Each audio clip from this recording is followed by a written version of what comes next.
Question number 7 में दिया हुआ है from a point on a ground the angle of elevation of a bottom and a top of a transmission tower fixed at the top of 20-meter high building। यहाँ ध्यान देने की बात है कि ट्रांसमिशन टावर जो है वो 20 मीटर ऊंची बिल्डिंग के ऊपर फिक्स किया हुआ है और ट्रांसमिशन टावर के बॉटम और टॉप से angle of elevation on the point of the ground is 45 degree and 60 degree बन रहा है। तो ये हमने ये ड्रॉ कर लिया बिल्डिंग, 20 मीटर हाइट का एक बिल्डिंग ड्रॉ कर लिया और इस बिल्डिंग के ऊपर एक हमने ट्रांसमिशन टावर ड्रॉ कर लिया और ट्रांसमिशन टावर की हाइट जो है वो हमें नहीं पता है, तो हमने एक वेरिएबल मान लिया। एक वेरिएबल हम मान लेंगे ट्रांसमिशन टावर की हाइट के लिए।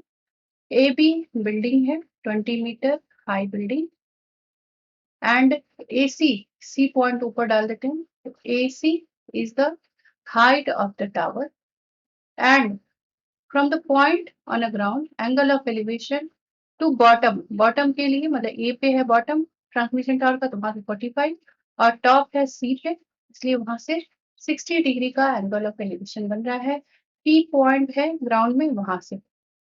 अब हम इसे सॉल्व करते हैं तो मान लेते हैं कि बिल्डिंग जो है ए बी बिल्डिंग मान लेते हैं हम, जिसकी की हाइट दी हुई है 20 मीटर। हमने मान लिया कि बिल्डिंग है ए बी बिल्डिंग है तो उसकी हाइट 20 मीटर है और ए सी ट्रांसमिशन टावर है उसकी हाइट एच मीटर हमने मान ली कि एच मीटर हाइट का ट्रांसमिशन टावर है और 20 मीटर हाइट का ए बी बिल्डिंग है।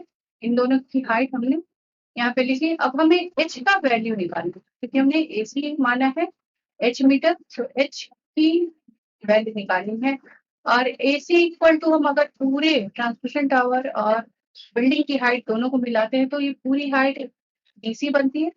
तो ए सी निकालने के लिए हमें बीसी माइनस ए बी करना होगा। अब छोटे ट्रायंगल को पहले हम लेते हैं। इन ट्रायंगल ए बी परपेंडिकुलर और बेस का रेशियो लेते हैं। सो tan 45 equal to A B by B T. tan 45 की वैल्यू 1 होती है and A B is 20 metre given, so B P जो है वो आ जाएगा 20 मीटर। मतलब पी और बी पॉइंट के बीच पी एंड बी का डिफरेंस जो है वो 20 मीटर आ गया। नाउ इन बिगर ट्रायंगल हम बड़े ट्रायंगल में लेते हैं। बड़ा ट्रायंगल है बी सी पी, तो सी बी पी ट्रायंगल में अगेन परपेंडिकुलर और बेस का रेशियो लेते हैं तो फिर tan 60 equal to B C by B P. tan 60 की वैल्यू √3 होती है, so √3 equal to B C जो है 20 plus H, 20 plus H by 20।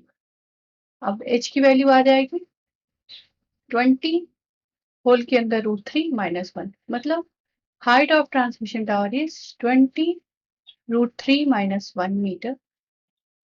Height and distance chapter के प्रॉब्लम बनाने के लिए आपको तो सबसे पहले 0 to 90 degree sine cos tan की वैल्यू पता होनी चाहिए, प्लस आपके कॉन्सेप्ट ट्रिगोनोमेट्रिक रेशियो के कॉन्सेप्ट बिल्कुल ही क्लियर होने चाहिए, तभी आप बना सकते हैं। ट्रिगोनोमेट्रिक रेशियो के जो मैंने वीडियो बनाए हैं या हाइट एंड डिस्टेंस के पहले के जो वीडियो बनाए हैं उनका लिंक मैंने डिस्क्रिप्शन बॉक्स में दिया हुआ है। आप वहां से लिंक को क्लिक करके देख सकते हैं और अपने कॉन्सेप्ट को बिल्कुल क्लियर कर सकते हैं। नाउ 7 नंबर क्वेश्चन के बाद अब हम 8 नंबर क्वेश्चन बनाएंगे। Question number 8 is given that statue 1.6 meter tall, एक स्टैचू है 1.6 मीटर लंबा। स्टैचू को स्टैंड किया गया है एक पेडिस्टल के ऊपर।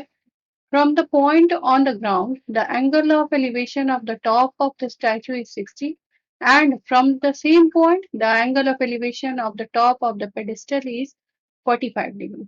जहां पे स्टैचू रखा हुआ है उस पेडिस्टल के ऊपर 45 डिग्री का एंगल ऑफ एलिवेशन बन रहा है। सेम पॉइंट है, एक ही पॉइंट से एंगल ऑफ एलिवेशन स्टैचू के टॉप का और पेडिस्टल के टॉप का बन रहा है। तो हमने एक यहाँ पे ट्रायंगल ड्रॉ कर लिया और हमने मान लिया कि ए बी पेडिस्टल और स्टैचू की हाइट मिलाकर के ए बी हाइट है और बीच में जहाँ पे पेडिस्टल का टॉप है वहां पे एक हमने डी पॉइंट डाल दिया और पॉइंट ऑन द ग्राउंड हमने सी मान लिया। उस पॉइंट से स्टैचू के टॉप का 60 डिग्री एंगल बन रहा है और पेडिस्टल के टॉप का 45 डिग्री बन रहा है। तो इस तरह से हमने फिगर को ड्रॉ कर लिया। Now let the height of a pedestal BD is H meter हमने मान लिया, और बीडी निकालने के लिए हमें ए बी में से पूरी हाइट में से अगर हम स्टैचू की हाइट जो दी हुई है 1.6 मीटर उसे लेस कर देंगे तो हमें पेडिस्टल की हाइट मिल जाएगी। नाउ टेक ट्रायंगल के रेशियो, ट्रायंगल में जो रेशियो है साइड का, परपेंडिकुलर बाय बेस का रेशियो लिया हमने। So tan 45 equal to B D by B C. tan 45 की वैल्यू 1 होती है, so 1 equal to H by B C.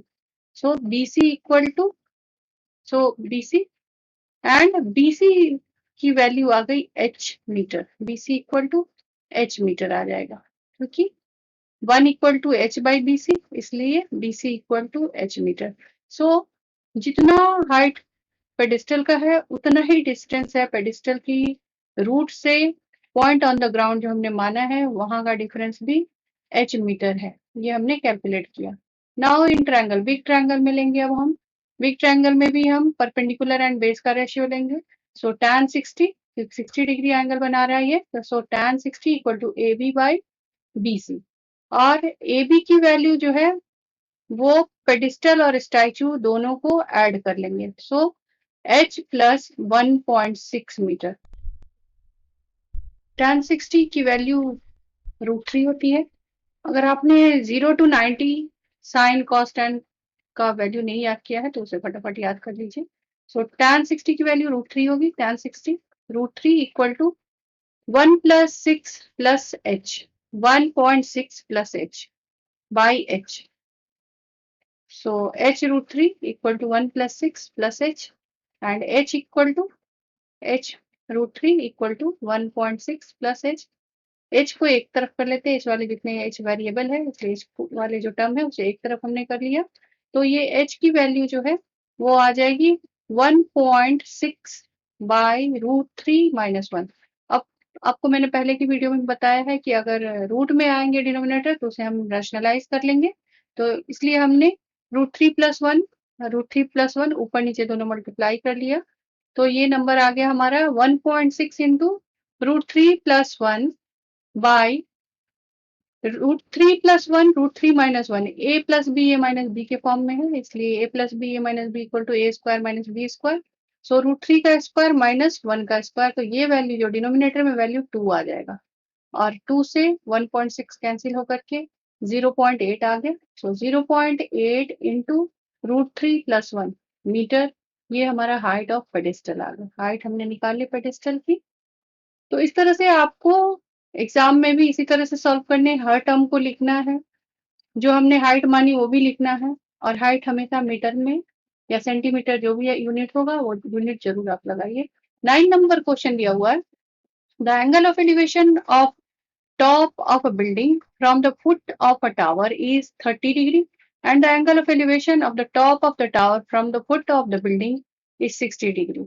If tower is 50 meter high, find the height of building. तो हम पहले यहाँ पे एक टावर और एक बिल्डिंग ड्रॉ कर लेंगे, दो स्ट्रेट लाइन हम ड्रॉ कर लेंगे, क्योंकि यहाँ क्वेश्चन दिया हुआ है कि टावर और बिल्डिंग है और दोनों के फुट से एंगल ऑफ एलिवेशन एक दूसरे के टॉप का एंगल ऑफ एलिवेशन बन रहा है।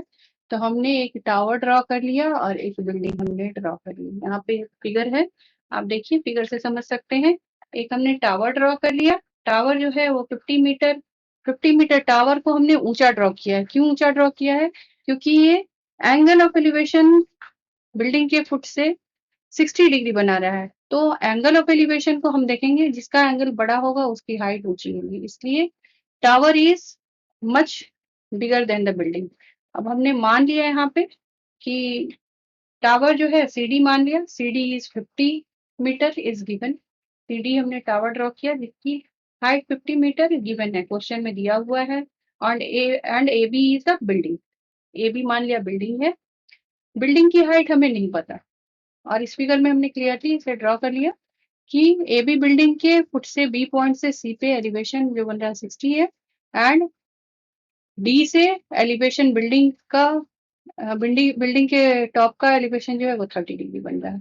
तो हमने टावर मान लिया सी डी, 50 मीटर गिवन है and height of building is not known, हमें बिल्डिंग की हाइट निकालनी है। अब एक पहले हम ट्रायंगल में ए बी सी डी, क्योंकि इसमें टर्म दिए हुए हैं, सी डी की वैल्यू दी हुई है, इसलिए हमने ये ट्रायंगल लिया पहले।